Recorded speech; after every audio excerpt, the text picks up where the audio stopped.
Hi, I'm Dr. Lori Watson and the co-host of Foreplay. I'm your co-host, George Fowler, former firefighter, your couples therapist who loves to talk about sex. Woo! Let's discuss everything about the best sexual techniques to building your emotional intimacy, which is really necessary for great sex. We bring sound, concrete tools to reframe your relationship problems and learn how to fall in love again and feel desire. Listen to Foreplay Radio on the iHeart app, on Apple Podcasts, or wherever you get your podcasts. Hey everybody, thanks for listening to Marriage Therapy Radio. This is Zach. I'm here with Laura. We're both still stuck in our house just like you. And we're trying to figure out how to make things work more smoothly, particularly when you want to help or overhelp or don't necessarily want to be helped. As always, it's a cool conversation. Stick around. What's been happening in your life? Because I haven't actually talked to you since the last time we recorded our podcast. Did you know I've been building things?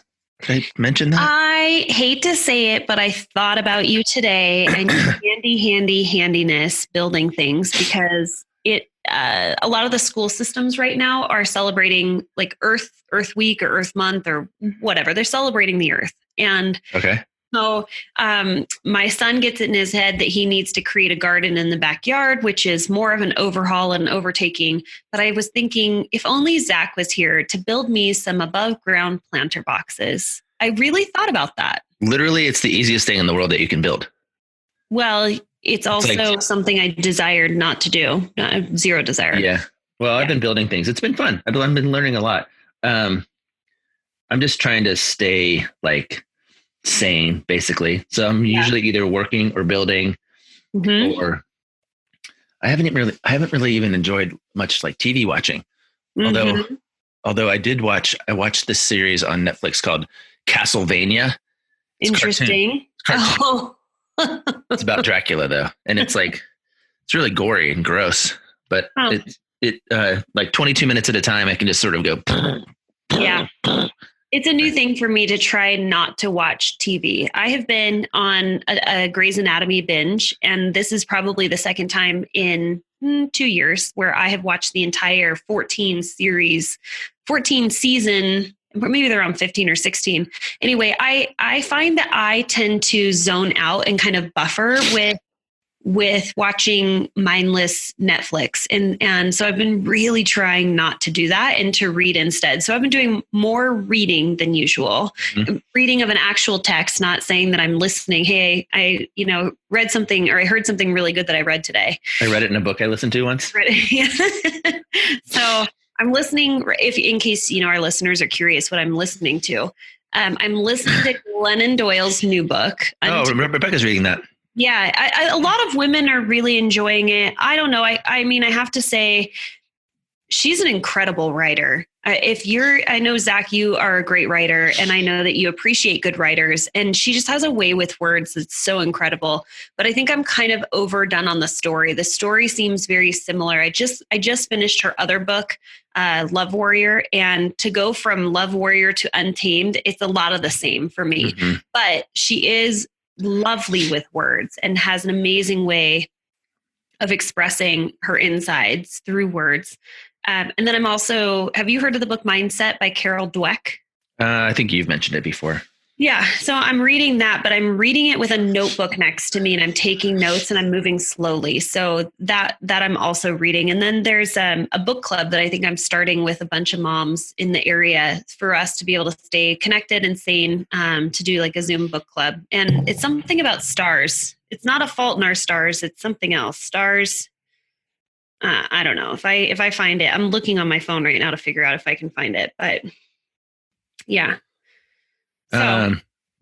Yeah, good for you. I downloaded a bunch of books from the library. I don't tend to want to read self-helpy or personal kinds of stuff. I want to read different murder mysteries. Yeah. Well, it would be kind of fun, actually, if I think we've done this before, where we've reached out to our listeners and said, hey, what are you reading? Give us some suggestions. But I think now is a really great time. Hey, you know what I did do? And what did you do? We haven't talked about this. I forwarded you a chain email. Yeah. And you responded. Yeah. understand like where you were coming from, but there's this really fun chain email. And if you've gotten it, you know what I'm talking about. But it basically is saying, hey, send the person, you don't know this person, but send the next person on the list a recipe, something that you would have, ingredients you would normally have in your kitchen during quarantine, something easy, something that is like a go-to delicious meal for you, and forward that along to the person at the top of the list, and then put your name on the list as number 2. So then you end up getting like 20 or 30 recipes, and you participated, and you sent two recipes. I didn't know you were a chef boy, or you. I cook a lot, actually. I only sent the one recipe. My buddy Brian sent you another recipe. Oh, okay. That must have been, I got a bean recipe and I got a pork recipe. I didn't send you a pork recipe. Well, I sent your buddy applesauce meatloaf. Yes. Actually, I'm not even joking. I'm going to make that. It's so good. This week. Yeah. Hey, yeah, man. Like I'm right now. If it offers me like a half a second of entertainment value, I'm willing to test it out. You know? I did one of those tag people on Facebook things where it was like a list. I don't know. And it like randomly tagged people. Is that right? No, it was more like, here's a list of things. Like this person's crying in the corner. This person is hoarding all the toilet paper. This person is, you type in like the first letter. So if it was hoarding all the toilet paper and I typed in H or at H and Laura Heck came up, then you just plug her in. So, and you just sort of see like what matches with who. And some of them were quite specific and close. Anyway, that doesn't matter. Hey, I wanted to tell you something. We did watch a movie that I want to plug as incredible. Like it's a really, really great movie. Have you seen the Rocket Man, the Elton John biopic movie? Oh, no, I haven't. It's the movie that you're talking about. It came out a while ago, right? It's about a year and a half old, I guess. But I absolutely loved it. I thought, and Rebecca did too. But I wanted to talk about it in this way as a therapist, actually, because do you know what lifespan integration is? Lifespan integration? Yeah. Gosh, it sounds like something I learned in grad school. Exactly. It's exactly like what it is. On it. Lifespan integration is a style of therapy that invites you to sort of reflect on your history, your lifespan, through specific events. I do it occasionally with my therapist, and like the way we did it, she had me literally make a spreadsheet with every single year of my life and put like 3 different things that I could remember from each year of that time. And then she kind of guides you through this conversation where you're going back and you're revisiting, and it's sort of like you're revisiting as the adult. Like adult Zach is going back and kind of caring for 3rd grade Zach, caring for 6th grade Zach, caring for 22-year-old Zach, caring for, like, and it's designed to help you learn to kind of re-love yourself, I guess. Okay. And it's proven to be a very powerful experience for me. But if it's not your thing and you're not that into it, watching this movie replicates that experience in a very, very entertaining, especially if you like Elton John movies, but also just kind of sort of psychologically relevant way. And if anybody, I'll tell you what, if you're in need of a hug from a movie, you should watch Rocket Man, the Elton John biopic. That's my free therapy advice to all the people in the world that cannot come to see me. Cannot hug. Okay, that can't come to see you for therapy and can't listen get a to hug. me talk about Rocket Man and. Okay. Well, now you piqued an interest in me, and also the peanut butter butterfly. Peanut Butter Falcon. Oh, okay. Peanut Butter Falcon is a movie you talked about a while ago as well. Yeah. Yeah. Okay. I'll watch that. I thought you were going to go deeper with that. Well, I don't want to ruin it for anybody, but basically Elton John is a genius, right? And also an addict. Like just spent most of his life addicted to drugs and alcohol and shopping and sex and this movie. And Elton John now, who's about 72 years old, is sober and happily married and no longer touring. Like he's kind of, but this is really about the first, I would say, going to call it 40 years of his life. Huh. Yeah. Okay. All right. Again, I don't want to ruin it, but I just want to tell you to watch it because okay. It's really powerful. Well, we've all heard it now. The Epic Wives Experiment begins on May 18th. I don't want you to miss out on registration, so hop over to laurasexperiment.com and claim your seat at the table of epicness. Laura's Experiment is spelled LAURAS, experiment.com. This is a month-long experiment jam-packed with weekly live teachings, 3 experiments a week to put into action what you have learned, live Q&A calls, accountability to keep you honest, and peer support from other epic wives. For only $59, you can join the hundreds of women from around the globe and participate in this hands-on opportunity to learn, grow, and act in your relationship. Head over to laurasexperiment.com to register. Okay, I'm going to transition. It's a hard transition. I have nothing else to play into it, but it is questions that come up. So I had 2 recently, one person that emailed whom I don't know, and one person who, a client. And something that is coming up is this desire in the midst of just everyday conversation or in the midst of conflict, in the midst of really emotional and intimate, vulnerable times of wanting to solve your partner's problem. And the person who had emailed me had said basically like, there's this thing called duct tape. And it's something that I need to get better at. It's something that I recognize that I do, which is I try to solve my partner's problem. And it comes from, by the way, if you can hear my dog, specifically told my son, I'm recording a podcast, so please just stay downstairs and don't rile the dog up. Well, that's a 5-year-old in quarantine for you. Yeah. So she said, it's, I really have a genuine desire to help my partner. And I truly believe that that's what happens. That when your partner comes to you and says, yeah, I got this thing going on and this is how I feel about it. This is what I think about it. And then your initial response back to them is, well, have you thought about this? Or have you considered this? My mother-in-law is a genius. She has all sorts of suggestions and she's always trying to help people out and give them her wise wisdom of how they could fix their problems. And it doesn't come from a place of thinking, that she's better than me or doesn't come from a place of malice. It really is genuinely caring about you and wanting to help you. Can I ask you a question about your mother-in-law? She does not like you. I played the episode for her and I said, will you just listen to this for a second? Zach thinks you think he's funny. And she said, I might have mentioned it in a Facebook post 2 years ago at one point. And so she and I are aligned on that. I think I must talk about my mother-in-law a lot on the podcast. Well, I have to, I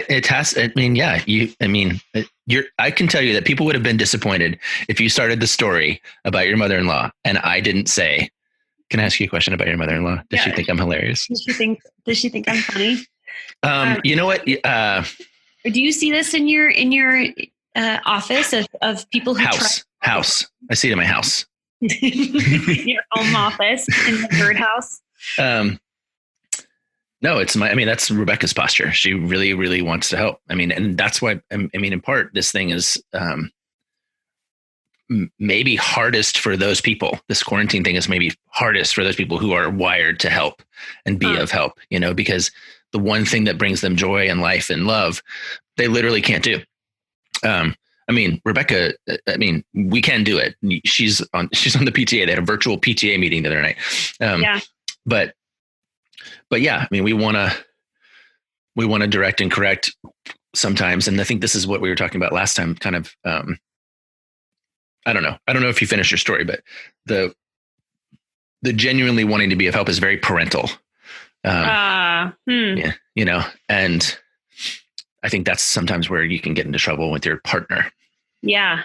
So what do you do? Because I know that there's people listening right now and they're saying, oh, totally. That's what they're probably thinking is that's totally my partner, because it's so much easier for us to point our finger at our partner and say, yeah, they're constantly giving me suggestions. They're constantly telling me how to solve the problem. They're constantly, making me feel stupid because I didn't think of the solution myself, whatever it might be. So if you have a partner, or maybe you recognize, yeah, I like to solve the problem. It's hard for me to just provide empathy. It's hard for me to just sit and listen and put the duct tape over my mouth and listen without offering suggestions. What is a really great way to go about doing that? How do you change that behavior? Because I don't think it is as the suggester or as the suggestee. Well, both. I mean, if you notice, I think we need to give suggestions for both. Of one, if you're the one who's constantly offering advice to your partner, how do you stop doing that? Or what's a healthy boundary to establish? I mean, there's semantic things like, I mean, it could be as simple as, hey, do you want me to tell you what I think? I mean, is an easy way to, because sometimes the answer might be no. Yeah. Like, no, I don't need that. The other one is, I think sometimes, particularly now, I think we need to just kind of let some stuff slide. Like when Rebecca fixes or suggests something for me or points me in a direction or something, sometimes I'm like, okay, cool. And sometimes I'm like, those are words that you just said and they exist and they live in the air and I don't need to care about them at all.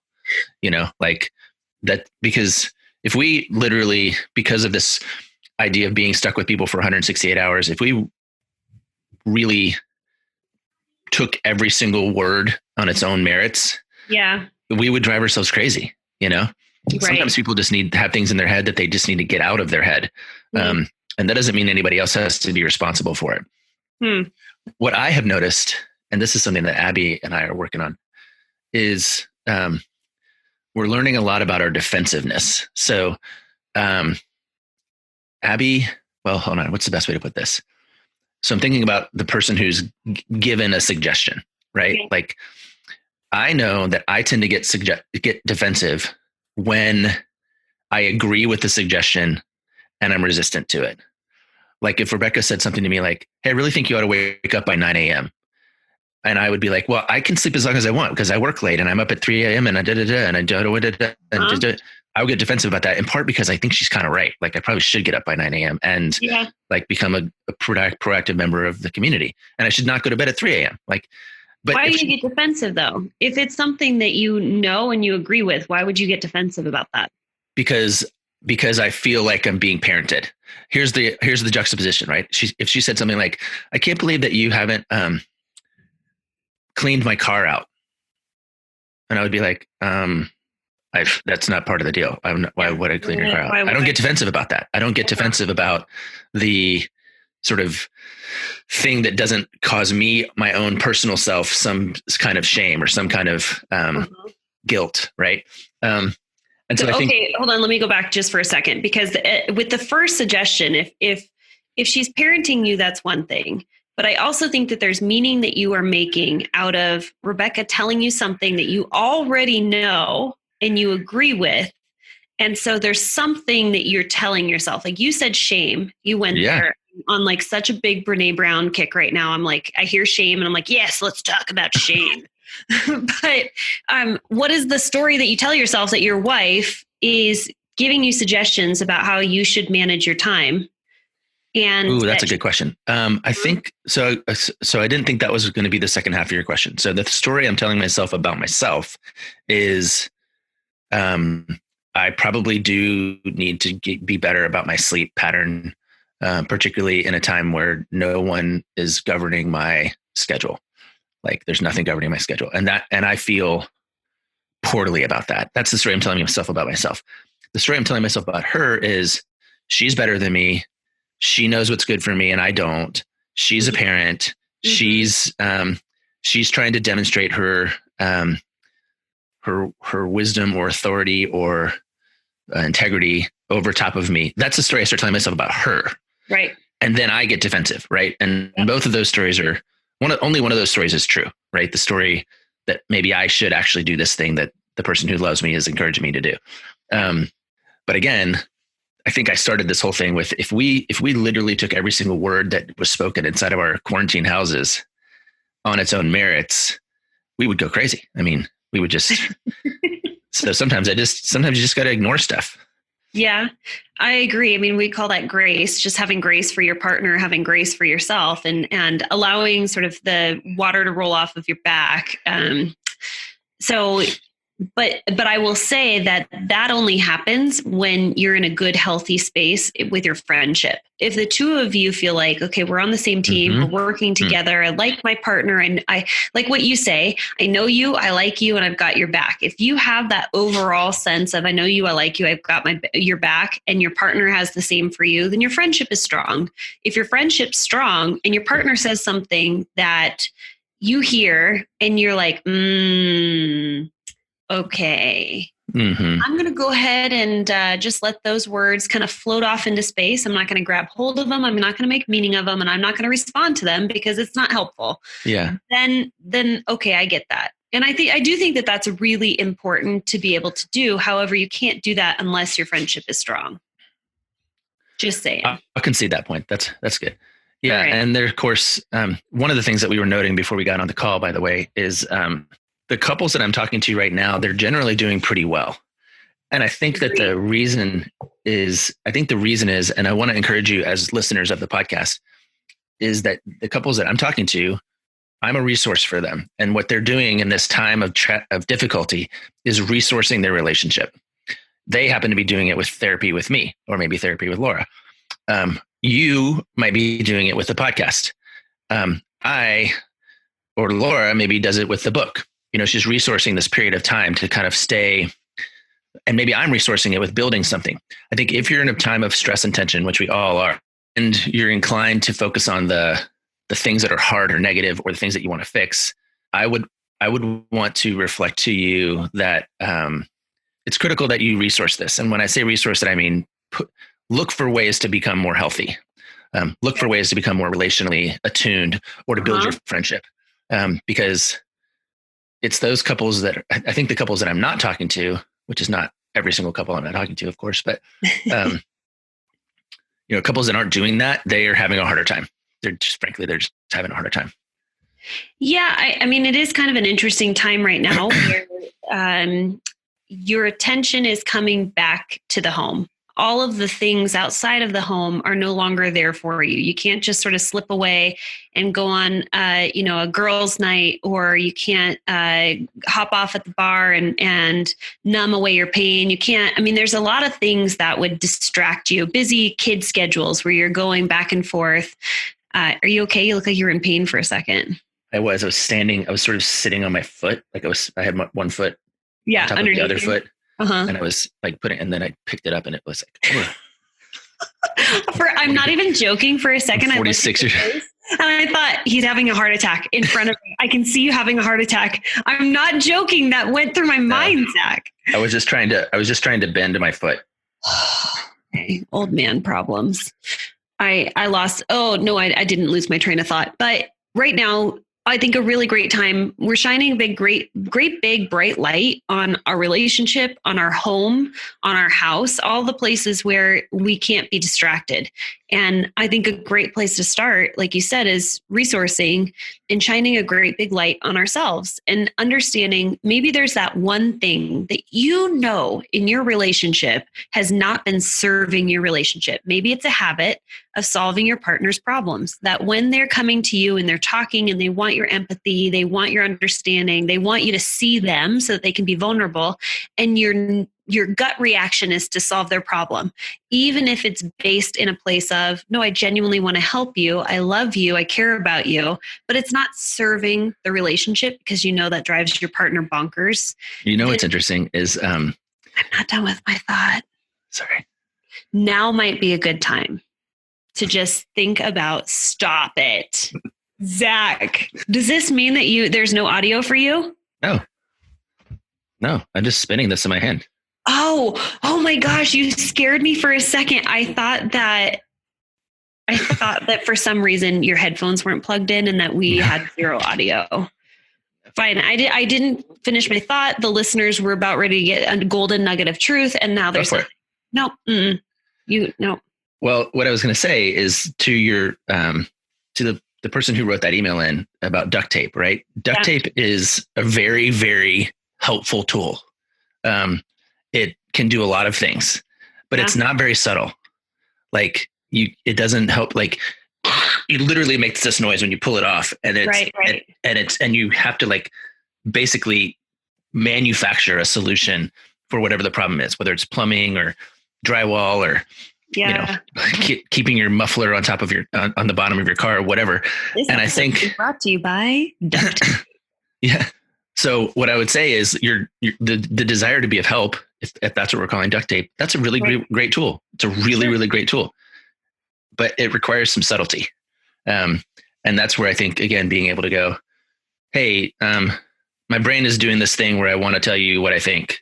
Yeah. Are you open to hearing that? That's that's explicit, but subtle. Totally. We have a sort of like a phrase that as certified Gottman therapists that we kind of lean on, which is understanding preceding advice, that you should fully understand your partner's point of view. You should fully hear them out before offering advice. And then also advice should be invited. And I think that that's a good place to start. If you recognize that this is a habit that you get into, I think it would be good next time you're having a conversation with your partner to say, hey, I'm just really curious. Do you think maybe that you can ask for advice when you want it from me? Otherwise, I'm going to practice this thing called duct tape, and I'm going to listen, and I'm going to try not to solve the problem. But I'm really hoping that at some point you ask me to offer some advice, because I really want to help you. I care about you. I love you. And it's also good to explain where it's coming from, because I do think most people, it's coming from a place of genuine love and concern for their partner. Yeah, I like that. Especially if you're going to try something new. If you are going to try a new strategy, let your partner know so they can look for something different. Totally. Instead of like just sort of assuming that it's going to be the same. Yeah. Because that's what we're doing. I'm trying something new, building, and let's just see how that goes. I talk to people about that, about like the whole idea of subtlety is like clue your partner in. There's a whole lot of opportunities in subtlety. I think about it like sexual initiation. When you're initiating sex with your partner and your partner's completely missing the fact that you are trying to initiate sex, it might be because you're super subtle. And so I like the idea of making making it explicit, talking about like, hey, I just want you to know that when I start rubbing you down, and I'm touching your butt, and then I'm touching your legs, and then your inner thighs, and you're thinking, oh, this is just a nice back massage. I just want you to know this is me saying, hey, I could go for some sex right now. You're like, I'm going to try this thing. Or even repair statements. I talk about this with couples who are attempting repair in the midst of conflict that's escalating. And repairs are only as helpful as it is that your partner understands that you're trying to repair. So it could be fine to say, I'm going to be trying this new thing. I'm going to try and repair when I find myself escalating. And I'm really hoping that you catch on to what I'm doing. So this is what it's going to look like. Yeah. This was all over. I want to just go ahead and apologize that there was nothing linear about this conversation. I think we need to stop doing that. Like, I think that we don't need to, Laura and I, every time we start, we try to say, let's not talk about coronavirus, but really we're all just making it up, and we got to do it as simply as we can. Yeah. Can you see what I'm doing right now? Yes. So what am I doing? I think you're signaling the babysitter. I am waving at my son who is trying to break down the door. I have he's going, I need to ask you something, Mom. All right, why don't we go ahead and land this plane, and then we're going to parent a little bit. All right. Catch you later. Hold on. Okay. Hold on. What? Hey, thanks so much for listening to this episode of Marriage Therapy Radio. Just as a reminder, the Epic Wives Experiment is coming up. It begins on May 18th. There is no better time than now to just register, get it out of the way, and then you will receive all of the notifications when it is time to start. So you can register by going to laurasexperiment.com. And thanks so much for all of your time and your attention, making your relationship better today than it was yesterday.